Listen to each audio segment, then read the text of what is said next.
Hi guys, welcome to my channel. അങ്ങനെ അലീന മനുവിനെ വിളിക്കാണ് കേട്ടോ. അപ്പോൾ മനു ചോദിക്കുന്നുണ്ട്, എങ്ങനെയുണ്ട് നിന്റെ കുളത്തുപുഴയിലെ വിശേഷങ്ങളൊക്കെ? അപ്പോൾ അവൾ പറയുന്നുണ്ട്, ഓ ഇവിടെ വലിയ ബോറാന്നേ, പപ്പയുടെ കുറേ രീതികളായിട്ട് ഞാൻ ഒത്തുപോകുന്നില്ല, മിക്കവാറും ഞാനും പപ്പയും അടി ഉണ്ടാക്കുമെന്ന് തോന്നുന്നു. അത് കേട്ടപ്പം മനു ചോദിക്കുന്നുണ്ട്, അല്ല നിനക്കവിടെ വലിയ പാടാണോ നിൽക്കാൻ? അപ്പോൾ അവൾ പറയുന്നുണ്ട്, പാടൊന്നുമില്ല, പക്ഷേ ഇവിടെ പപ്പയ്ക്ക് ഒരുപാട് രീതികളും ചിട്ടകളൊക്കെ ഉണ്ട്. അതൊക്കെ കാണുമ്പോൾ എനിക്ക് ദേഷ്യം വരും. ഇവിടെ എനിക്ക് ആകെയുള്ള കൂട്ട് എൻ്റെ വല്യപ്പച്ച മാത്രമാണ്. അതാണ് എനിക്ക് വലിയൊരു സമാധാനം. പപ്പയുടെ കൂടെ അടുക്കാനേ പറ്റില്ല. ഞാനും പപ്പയും എന്തായാലും ഇപ്പോൾ അടുത്തൊരു വലിയ പ്രശ്നം ഉണ്ടാവും. ആദ്യമൊക്കെ ഇവിടെ നിന്ന് ഇറങ്ങിപ്പോകണമെന്ന് ഞാൻ വിചാരിച്ചിട്ടുണ്ടായിരുന്നു, പക്ഷേ ഇനി എന്തായാലും ഞാൻ ഇവിടെ നിന്ന് ഇറങ്ങിപ്പോവില്ല, അത് ഉറപ്പാണ്. അത് കേട്ടപ്പോൾ മനു പറയുന്നുണ്ട്, അപ്പം നിന്നെ ഇറക്കി വിട്ടാൽ നീ എന്ത് ചെയ്യും എന്നിങ്ങനെ ചിരിച്ചുകൊണ്ട് ചോദിക്കുമ്പോൾ അവൾ പറയുന്നുണ്ട്, ഇറക്കി വിട്ടാലും ഞാൻ പോവില്ല, എനിക്ക് ഒരുപാട് കാര്യങ്ങൾ ചെയ്യാനുണ്ട് മനു കേട്ടാ. പക്ഷെ പപ്പ ഒന്നും സമ്മതിക്കില്ല. പപ്പ പറയുന്നത് ഇവിടെ വെറുതെ അടങ്ങിയിരിക്കാനാണ്, ടി വിയും കണ്ട് റൂമിൽ ഇങ്ങനെ വെറുതെ ഇരിക്കാൻ. അതാണ് പപ്പയുടെ ഓർഡർ, അത് ഞാൻ അനുസരിക്കണം. അതനുസരിച്ചില്ലെങ്കിലാണ് ഞങ്ങൾ തമ്മിൽ പ്രശ്നം. അത് കേട്ടപ്പോൾ മനു പറയുന്നുണ്ട്, നിന്നെക്കൊണ്ട് പറ്റുമോ അങ്ങനെ? നീ ഒരു വീട്ടിലെ കാര്യങ്ങൾ മൊത്തം നോക്കിയ ഒരാളല്ലേ, നിന്നെക്കൊണ്ട് എന്തായാലും പറ്റില്ല. അത് കേട്ടപ്പോൾ അലീനയും പറയുന്നുണ്ട്, അതേ മനുവേട്ടാ, എനിക്ക് വയ്യ, ഇവിടെ ഇങ്ങനെ വെറുതെ ഇരുന്ന് തുരുമ്പെടുത്തു, ആകെ മടുപ്പാണ്. പിന്നെ അത് മാത്രമല്ല, ഇവിടെ എല്ലാവരും പപ്പയെ ചതിക്കുക, അവിടുത്തെ വേലക്കാരെല്ലാവരും കള്ളന്മാരാ, അവരെല്ലാം മോഷ്ടിക്കും. പക്ഷെ പപ്പയ്ക്ക് അതൊന്നും അറിയേണ്ട കാര്യമില്ല. അത് പപ്പയോട് പറയാൻ ചെന്നാലും ഞാൻ കുറ്റക്കാരി. മാത്രമല്ല, അവരെന്തുമാത്രം പപ്പയെ പറ്റിക്കുന്നുണ്ടെന്ന് അറിയാവോ? കിച്ചണിലെ എല്ലാ സാധനങ്ങളും അവർ വീട്ടിലേക്ക് എടുത്ത് കൊണ്ടുപോകും. അത്രയധികം അവരെല്ലാവരും കൂടെ പപ്പയെ പറ്റിക്കുകയാണ്. എന്നിട്ടോ ചോദ്യം ചെയ്യാൻ ഞാൻ കുറ്റക്കാരി. അത് പപ്പയോട് ഞാൻ പറഞ്ഞപ്പോൾ പപ്പ പറയുന്നത് എന്താ, നീ നിന്റെ കാര്യം നോക്കാൻ നിൽക്കുക, നീ വീട്ടിൽ ഒരു പണിയും ചെയ്യേണ്ട, കിച്ചണിലേക്കൊന്നും വരണ്ടെന്നല്ല നിന്നോട് ഞാൻ പറഞ്ഞത്, നിനക്ക് റൂമിലെങ്ങാനും പോയി ഇരുന്നാൽ പോരെ. ഇവരൊക്കെ നല്ലവരാ, ഇവരെനിക്ക് ഒരുപാട് മുന്നേ അറിയുന്നവരാ, ഇവരൊരിക്കലും അങ്ങനെയൊന്നും ചെയ്യില്ല. അതാണ് പപ്പ പറയുക. പിന്നെ ഞാൻ എന്ത് ചെയ്യാനാ? അത് കേട്ടപ്പോൾ മനു പറയുന്നുണ്ട്, അങ്ങനെയാണെങ്കിൽ നിനക്ക് പപ്പയെ പറഞ്ഞ് മനസ്സിലാക്കിക്കൂടെ, ഒരു ദിവസം വിളിച്ചിരുത്തി പറഞ്ഞു കൊടുക്ക്. അപ്പോൾ അവൾ പറയുന്നുണ്ട്, പപ്പയ്ക്ക് മനസ്സിലാവില്ല മനുവേട്ടാ, ഞാൻ ഒരുപാട് തവണ പപ്പയോട് പറഞ്ഞു, പിന്നെ പപ്പയ്ക്കും അറിയാതിരിക്കൊന്നുമില്ലല്ലോ, പപ്പ അത് കണ്ടില്ല കേട്ടില്ല നടിക്കുകയാണ്, അതാണ് എനിക്ക് ദേഷ്യം വരുന്നത്. നീ കിച്ചണിൽ കയറണ്ട, നീ റൂമിൽ വന്നിരിക്കുക, പിന്നെ അവരെന്തെങ്കിലും ചെയ്യട്ടെ, അവർക്ക് ഇഷ്ടമുള്ള പോലെ അവർ കിച്ചൺ നടത്തിക്കോട്ടെ എന്നൊക്കെയാണ് പപ്പ പറയുന്നത്. പപ്പ ഫുൾ അവർക്ക് വിട്ടുകൊടുത്തിരിക്കുകയാണ് ഈ വീട് മൊത്തം, പിന്നെ ഞാൻ എന്ത് ചെയ്യാനാ? അപ്പോൾ മനു പറയുന്നുണ്ട്, ഞാൻ അങ്ങോട്ട് വരട്ടെ, ഫുള്ള് പ്രശ്നമാണല്ലോ. അപ്പോൾ അവൾ പറയുന്നുണ്ട്, എങ്ങനെ വരും? അത് കേട്ടപ്പോൾ അവൻ പറയുന്നുണ്ട്, ഒരു മിന്നും ഒരു താലിച്ചരടും എല്ലാം കൂടെ കൊണ്ട് ഞാൻ വരാം, അപ്പോൾ പിന്നെ ആർക്കും പ്രശ്നമില്ലല്ലോ, നീ പിന്നെ എൻ്റേതല്ലേ. അത് കേട്ടപ്പോൾ അവൾ ചിരിക്കാൻ കേട്ടോ. എന്നിട്ട് അവൾ പറയുന്നുണ്ട്, ഞാൻ എന്താ പറയുന്നത്, മനുവേട്ട എന്താ പറയുന്നത്, ഒന്ന് പോ മനുവേട്ട, വെറുതെ ഇരിയെന്നൊക്കെ പറഞ്ഞ് അവൾ ചിരിക്കുകയാണ്. അവൾക്ക് സന്തോഷമായിട്ടുണ്ട് കേട്ടോ മനു പറഞ്ഞത്. എന്നിട്ട് മനു പറയുന്നുണ്ട്, ഞാൻ കാര്യമായിട്ട് പറഞ്ഞതാണ്, അപ്പോൾ പിന്നെ ആർക്കും പ്രശ്നമില്ലല്ലോ, നീ എൻ്റെ ഭാര്യയായില്ലേ, വൈജാൻറ്റിക്കും പ്രശ്നമില്ല, സ്റ്റാൻലി പപ്പയ്ക്കും ആർക്കും പ്രശ്നമില്ലല്ലോ എന്നൊക്കെ പറഞ്ഞിട്ട് അവനിങ്ങനെ ചിരിക്കുന്നുണ്ട് കേട്ടോ. അപ്പോൾ അവൾ പറയുന്നത്, ഒന്ന് പോ മനുവേട്ട, വെറുതെ ഓരോന്ന് പറയാതെ. അത് കഴിഞ്ഞ് പിന്നെ അവൾ സീരിയസ് ആയിട്ട് ചോദിക്കുന്നുണ്ട്, അല്ല കടപ്പാട്ടൂരേക്ക് മനുവേട്ടൻ പോവാറുണ്ടോ, എന്താണ് അവിടുത്തെ വിശേഷം, അച്ഛൻ എന്തെങ്കിലും പറഞ്ഞിട്ടുണ്ടായിരുന്നോ? അപ്പോൾ മനു പറയുന്നുണ്ട്, ഞാൻ അങ്ങോട്ട് പോയിട്ട് കുറച്ചായി, അവിടെ ഇപ്പോൾ വലിയ ഭരണമല്ലേ വൈജാൻറ്റിയുടെ, എനിക്കതൊന്നും കാണാൻ വയ്യ. പിന്നെ അത് മാത്രമല്ല, ഞാൻ അങ്കിളിനെ വിളിക്കാറുണ്ട്, അങ്കിള് പറഞ്ഞ് വലിയ കുഴപ്പമൊന്നുമില്ല എന്ന് അങ്ങനെ പോകുന്നു എന്നൊക്കെ പറയാണ്. മനുവേട്ടൻ ഇടയ്ക്കെങ്കിലും അവിടെ ഒന്ന് പോയി നോക്കണം, കാരണം പപ്പ ആരോഗ്യമൊക്കെ ശ്രദ്ധിക്കുന്നുണ്ടോ എന്നൊന്നും എനിക്ക് അറിയില്ല.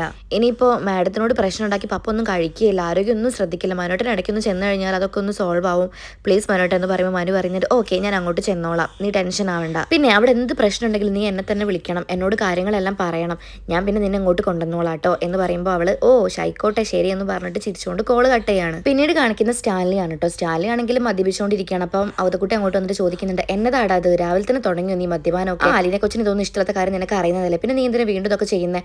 അപ്പം സ്റ്റാൻലി പറയുന്നുണ്ട്, എനിക്കിതൊന്നും മാറ്റാൻ പറ്റത്തില്ല അപ്പച്ച, ഓ നീ എന്നതേലും ചെയ്യുമെന്ന് പറഞ്ഞിട്ട് അവതക്കുട്ടി പറയുന്നുണ്ട്, എടാ ഞാനൊന്ന് പുനലൂരിക്ക് പോയിട്ട് വരാം കേട്ടോ, ആ റോയ് കുറേ ആയി കിടന്ന് വിളിക്കുന്നത്. അത് കേട്ടപ്പം സ്റ്റാൻലി പെട്ടെന്ന് ചോദിക്കുന്നുണ്ട്, അതെന്താ പപ്പ പെട്ടെന്ന് തന്നെ പോകുന്നത്? അപ്പോൾ അവതക്കുട്ടി പറയുന്നുണ്ട്, ഞാൻ 2 ദിവസം കഴിഞ്ഞ് വരാമെന്ന് പറഞ്ഞതല്ലേടാ, ഇപ്പോൾ കണ്ടില്ല എത്ര ദിവസമായി, പിന്നെ അത് മാത്രമല്ല റോയ് കിടന്ന് വിളിച്ചുകൊണ്ടിരിക്കുകയാണ്, ഞാൻ പോയില്ലെങ്കിൽ അവിടുത്തെ കാര്യങ്ങളൊന്നും ശരിയാവില്ല, എന്തായാലും ഞാൻ പോയിട്ട് വരാം.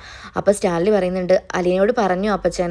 ഇല്ലടാ, ഞാൻ കൊച്ചിനോട് പറഞ്ഞിട്ടൊന്നുമില്ല, നിന്നോട് ആദ്യം പറഞ്ഞിട്ട് അവളോട് പറയാമെന്ന് വിചാരിച്ചു. അപ്പോൾ സ്റ്റാൻലി പറയുന്നുണ്ട്, അപ്പച്ചൻ പോയി കഴിഞ്ഞാൽ അവൾക്ക് വലിയ വിഷമാവും, ഇവിടെ ഏറ്റവും വലിയ കൂട്ട് അപ്പച്ചനും അവളും ആയിരുന്നില്ല, ഇനിയിപ്പോൾ എന്തായാലും അവൾക്ക് ഭയങ്കര സങ്കടമായിരിക്കും, അത് ഈ പെട്ടെന്ന് തന്നെ ഈ പോക്കൊന്നും അവൾക്ക് സഹിക്കാൻ പറ്റില്ല. അപ്പോൾ അവതക്കുട്ടി പറയുന്നുണ്ട്, അതെ ഞാൻ പോവാണ്, അപ്പോൾ എന്തായാലും അവൾക്ക് നല്ല വിഷമം ഉണ്ടായിരിക്കും, ആ സമയം നീ അവളോട് കൂടുതൽ കൂട്ടുകൂടണം, അവൾ നല്ല കൊച്ച, നല്ല മനസ്സുള്ള മോളാണ് അവൾ, എന്ത് നല്ല സ്വഭാവമാണ് അവൾക്ക്, ഞാൻ ഇത്ര നല്ലൊരു കൊച്ചിനെ എവിടെയും കണ്ടിട്ടില്ല, അതുകൊണ്ട് തന്നെ നീ അവളായിട്ട് നന്നായിട്ട് കൂട്ടുകൂടണം, ഞാനില്ലെങ്കിൽ അവൾ നിന്നോട് കൂടുതൽ അടുക്കും എന്നൊക്കെ ഇങ്ങനെ മകൻ ഉപദേശിച്ച് കൊടുക്കുകയാണ്. അപ്പോഴും സ്റ്റാൻലി ചോദിക്കുന്നുണ്ട്, അപ്പച്ചൻ പോകാൻ ഉറപ്പിച്ചോ? അതേടാ എനിക്ക് പോകണം, ആ റോയ് കിടന്ന് വിളിക്കുക, എത്ര ദിവസമായി ഞാൻ വന്നിട്ട്, ഇനിയും പോയില്ലെങ്കിൽ ശരിയാവില്ല, ഞാൻ എന്തായാലും പോയേച്ചും വരാം. ആ അപ്പച്ചൻ എന്തേലും ചെയ്യ് എന്ന് പറയാണ് കേട്ടോ സ്റ്റാൻലി, കാരണം ഇനി പിടിച്ചു വെച്ചിട്ട് കാര്യമില്ല, എന്തായാലും തീരുമാനിച്ചുറപ്പിച്ചതാണ് പോകണം എന്നുള്ളത്, അപ്പോൾ എന്തായാലും അവതക്കുട്ടി പോയേ തീരൂ എന്ന് സ്റ്റാൻലിക്ക് മനസ്സിലായിട്ടുണ്ട്. അങ്ങനെ പിന്നെ അവതക്കുട്ടി നേരെ അലീനയുടെ അടുത്തേക്ക് ചെല്ലുകയാണ് കേട്ടോ. അപ്പോൾ അലീന ചോദിക്കുന്നുണ്ട്, വല്യപ്പച്ചൻ എന്നോട് എന്തോ പറയാനുണ്ടല്ലോ അല്ലേ? അപ്പോൾ അവതക്കുട്ടി പറയുന്നുണ്ട് അതെ എനിക്ക് മോളോട് ഒരു കാര്യം പറയാനുണ്ട്. എന്നതാ വല്യപ്പച്ച എന്ന് അവൾ ചോദിക്കുമ്പോൾ അവതക്കുട്ടി പറയുന്നുണ്ട് മോളെ ഞാൻ നാളെ പോവാണ് കേട്ടോ പുനലൂരിക്ക്. അത് കേൾക്കുമ്പോൾ അവൾ പെട്ടെന്ന് ഷോക്കാവാണ്. അതെന്താ വല്യപ്പച്ച എത്ര പെട്ടെന്ന് പോകുന്നത്? അവൾക്ക് അത്രയും വിഷമമായിട്ടുണ്ട്. അത് അവതക്കുട്ടിക്ക് മനസ്സിലായിട്ടുണ്ട് കേട്ടോ. അപ്പോൾ അവതക്കുട്ടി പറയുന്നുണ്ട് റോയ് കുറേ ആയി മോളെ കിടന്ന് വിളിക്കുന്നു, ഞാൻ പെട്ടെന്ന് വരാമെന്ന് പറഞ്ഞ് വന്നതല്ലേ, അവിടുത്തെ ഒരുപാട് കാര്യങ്ങൾ എനിക്ക് നോക്കാനുണ്ട്, ഞാൻ പോയില്ലെങ്കിൽ ശരിയാവില്ല മോളെ. അപ്പോൾ അവൾ പറയുന്നുണ്ട് വല്യപ്പച്ചൻ പോയി കഴിഞ്ഞാൽ ഞാൻ ഒറ്റയ്ക്കാവില്ല, എന്നോട് ഇവിടെ ആരും മിണ്ടാറ് പോലുമില്ല, വല്യപ്പച്ചൻ മാത്രം എന്നോട് മിണ്ടാറുള്ളത്, ഇനിയിപ്പോൾ ഞാൻ ഒറ്റയ്ക്കാവില്ല, എനിക്ക് സങ്കടം വരുന്നു എന്ന് പറയുമ്പോൾ അവതക്കുട്ടി പറയുന്നുണ്ട് ഇവിടെ ലാലിച്ചനില്ലേ മോളെ, നീ ലാലിച്ചനോട് കൂട്ടുകൂട്. അപ്പോൾ അവൾ പറയും ഓ ലാലിച്ചനുള്ളതും ഇല്ലാത്തതൊക്കെ കണക്കാ, വെറുതെ എന്തായാലും ചീത്ത പറയാൻ മാത്രമല്ല വായ തുറക്കൂ, അല്ലാതെ എന്തെങ്കിലും വായ തുറക്കാറുണ്ടോ? അപ്പോൾ അവതക്കുട്ടി പറയുന്നുണ്ട് അതൊക്കെ ശരിയാവും മോളെ, നീ അങ്ങോട്ട് മിണ്ടിയാൽ മതി, അവന് വന്നാൽ വലിയ സ്നേഹം നിന്നോട്, വല്യപ്പച്ചൻ എന്തായാലും വേഗം വരാട്ടോ എന്നും പറഞ്ഞിട്ട് അവതക്കുട്ടി അവിടെ നിന്ന് പോവാണ് കേട്ടോ. പിന്നീട് കാണിക്കുന്നത് കൃഷ്ണമോളെയും ബബിതയാണ് കേട്ടോ. അവരിങ്ങനെ കടപ്പാട്ടൂർ സിറ്റ് ഔട്ടിലിരുന്ന് ഇങ്ങനെ വർത്താനം പറഞ്ഞുകൊണ്ടിരിക്കുകയായിരുന്നു. അപ്പോൾ പെട്ടെന്ന് തന്നെ വൈജ അങ്ങോട്ട് കയറി ചെന്നിട്ട് ചോദിക്കുന്നുണ്ട് എന്താ പിള്ളേരെ നിങ്ങൾക്ക് പഠിക്കാനൊന്നുമില്ല, എപ്പോഴും ഈ സംസാരം മാത്രമേ ഉള്ളൂ. അപ്പോൾ കൃഷ്ണ പറയുന്നുണ്ട് ഓ എൻ്റെ അമ്മേ ഞങ്ങൾ ഇത്രയും നേരം പഠിക്കായിരുന്നു, ഇപ്പം ജസ്റ്റ് ഒന്ന് ബ്രേക്ക് എടുത്തതാണ്, ഞാനൊന്ന് വെറുതെ ചേച്ചിനോട് സംസാരിക്കാനായിട്ട് ഇങ്ങോട്ട് വന്നത്, എന്താ നിങ്ങൾക്ക് ഇത്രമാത്രം പറയാനുള്ളത്, എപ്പോഴും സംസാരം മാത്രം. അപ്പോൾ ബബിത പറയുന്നുണ്ട് അമ്മ എന്തിനാ വെറുതെ ഓരോ കാര്യം പറഞ്ഞ് വഴക്കുണ്ടാക്കാൻ വരുന്നത്, ഞങ്ങൾ ഇത്ര നേരം പഠിക്കായിരുന്നില്ല, ഇപ്പോൾ ജസ്റ്റ് ഒന്ന് സംസാരിക്കാൻ വന്നതല്ലേ, അതും പ്രശ്നമായോ, ഞങ്ങൾ എന്തായാലും പഠിക്കാൻ പോവുകയാണ് എന്ന് പറയാൻ കേട്ടോ. എന്തായാലും വേഗം പഠിക്കാൻ നോക്ക് എന്നും പറഞ്ഞ ദേഷ്യത്തോടു കൂടെ അകത്തേക്ക് കയറി പോകാൻ കേട്ടോ വൈജ. അപ്പോഴേക്കും മനു അങ്ങോട്ട് വരുന്നുണ്ട്.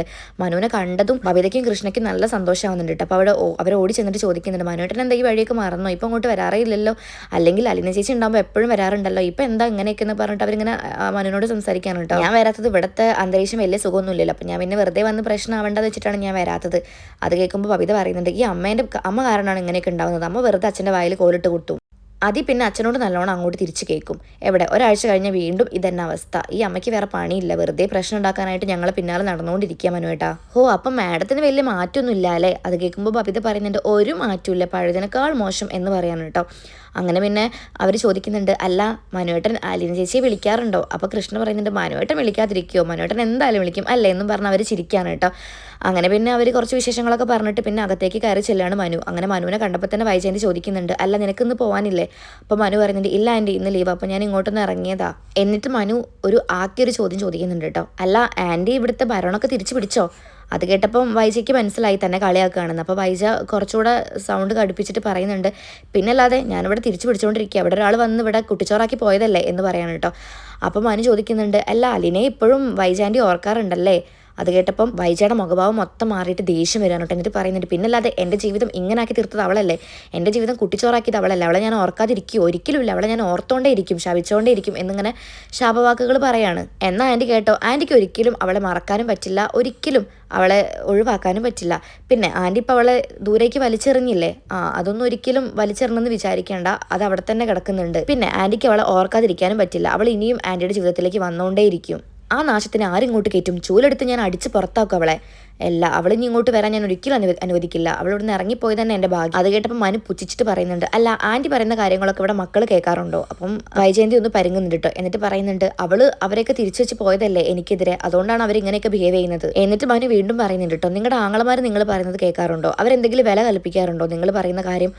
അപ്പം മനുവിൻ്റെ പെട്ടെന്നുള്ള സംസാര ശൈലിയൊക്കെ മാറുമ്പോൾ വൈജയന്തിക്ക് ഒരു പേടി കുടുങ്ങുന്നുണ്ട് കേട്ടോ. എന്നിട്ട് മനു പറയുന്നുണ്ട് അതെന്താണെന്ന് നിങ്ങൾക്ക് അറിയാവോ, നിങ്ങളുടെ പാസ്റ്റ് അവർക്ക് നന്നായിട്ട് അറിയാം, അതുകൊണ്ടാണ് അവർ നിങ്ങളോട് അങ്ങനെ പെരുമാറുന്നത്. അത് കേട്ടപ്പോൾ വൈജ വല്ലാതെ ഒന്ന് ഭയക്കുന്നുണ്ട് കേട്ടോ. കാരണം ഉള്ളിൽ ഒളിപ്പിച്ച് വെച്ച കാര്യങ്ങൾ ഇവർക്ക് എല്ലാവർക്കും അറിയോ എന്നുള്ളൊരു ഭയം വൈജയെ വല്ലാതെ അങ്ങ് മൂടുന്നുണ്ട്. അപ്പോൾ വൈജ പറയുന്നുണ്ട് നീ എന്താ മനു അവിടെ ഇവിടെയും തൊടാതെ കാര്യങ്ങൾ പറയുന്നത്, എന്നോട് നേരിട്ട് നീ പറ, എന്ത് പാസ്റ്റ്, എനിക്ക് എന്ത് പാസ്റ്റാണ് ഉള്ളത്? അത് കേട്ടപ്പോൾ മനു പറയുന്നുണ്ട് എന്നെക്കൊണ്ടൊന്നും പറയിപ്പിക്കില്ല ആൻറ്റി എന്ന് പറയുമ്പോൾ വൈജയന്തിക്ക് ദേഷ്യം വന്നിട്ട് വൈജയന്തി പറയുന്നുണ്ട് നീ തന്നെ പറയണം, നീ വലിയ ബുദ്ധിമാനല്ലേ, നീ കുറേ ആയല്ലോ എൻ്റെ പാസ്റ്റ് എന്ന് പറയുന്നത്, എന്താണെന്ന് ഇപ്പം നീ തുറന്നു പറ, നിങ്ങൾക്ക് എന്താ ബോധമല്ലേ, ഇത്രയൊക്കെ നടന്നിട്ട് നിങ്ങൾക്ക് തീരെ ബോധമല്ലേ, നിങ്ങളുടെ കയ്യിൽ എന്തൊക്കെ കുഴപ്പങ്ങളുണ്ടെന്ന് നിങ്ങൾക്ക് നന്നായിട്ട് അറിയാം, അതുകൊണ്ടാണ് എല്ലാവരും നിങ്ങളോട് അങ്ങനെ പെരുമാറുന്നത്, എന്നിട്ട് നിങ്ങൾ എന്താ ബോധമില്ലാത്ത മാതിരി കളിക്കുന്നത്, അതുകൊണ്ട് എന്നെക്കൊണ്ട് കൂടുതലൊന്നും പറയിപ്പിക്കേണ്ട എന്നും പറഞ്ഞ് മാന അവിടെ നിന്ന് പോവാണ്.